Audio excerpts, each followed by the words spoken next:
Semangat pagi. Kali ini tutorial ini akan membahas mengenai WW Analysis. WW Analysis adalah salah satu tools yang digunakan untuk menganalisa akar masalah.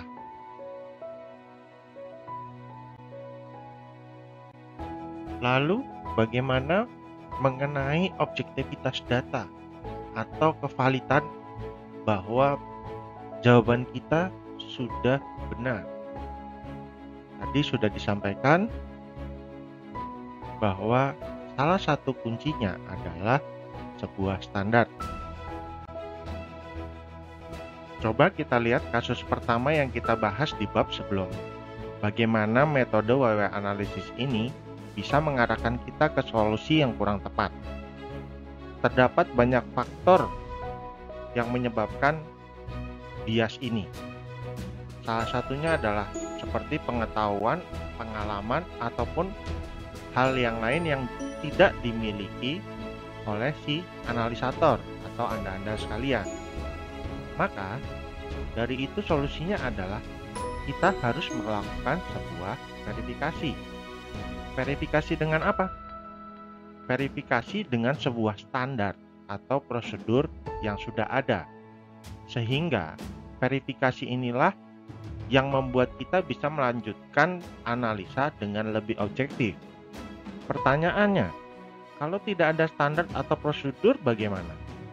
Ya, berarti Anda sudah menemukan salah satu solusi atau akar penyebab untuk mencegah penyebab ini terjadi, yaitu adalah sebuah proyek untuk membuat prosedur atau standar dalam mengontrol penyebab sebelumnya.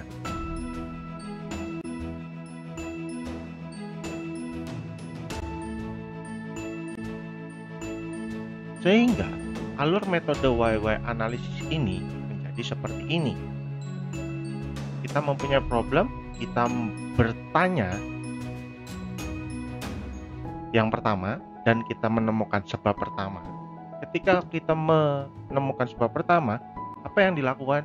Yaitu pertanyaannya adalah apakah ada standar atau prosedur yang berkaitan dengan sebab pertama tersebut?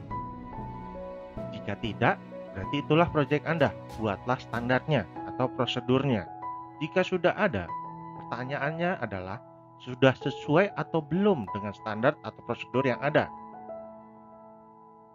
Jika sudah sesuai, maka berhenti dan telusuri faktor yang lain yang belum dibahas sebelumnya.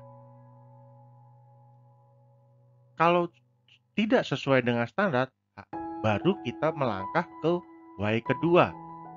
Mengapa penyebab itu tidak sesuai, sebab pertama itu tidak sesuai dengan standar.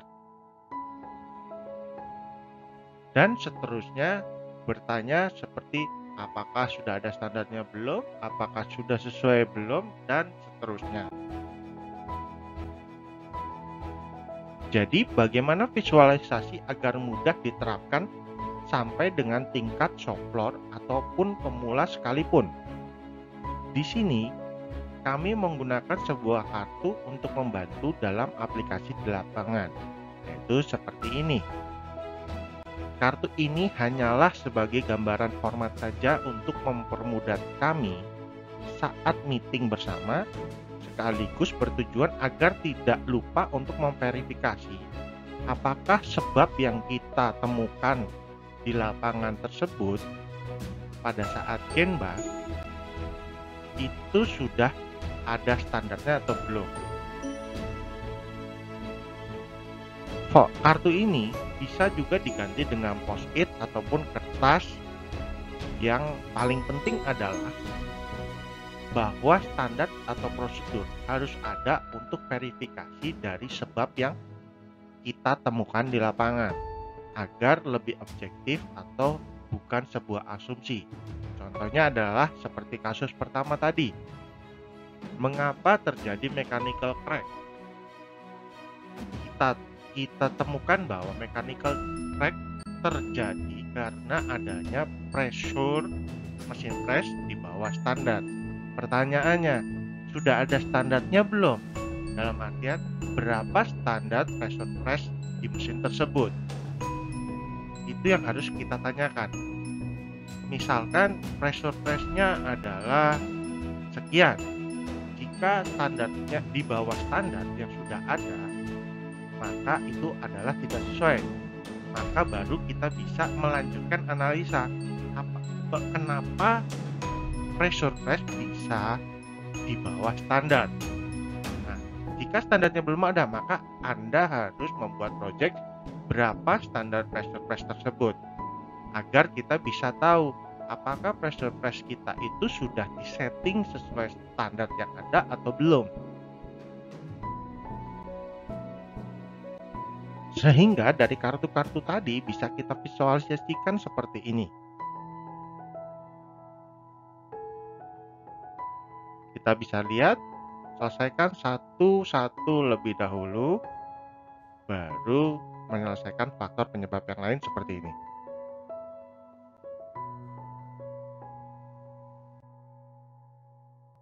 Sekian, terima kasih pembahasan metode YY analisis ini. Jika ada pertanyaan ataupun saran, silakan menghubungi kami, berkomentar, dan sampai jumpa lagi di tutorial kami berikutnya.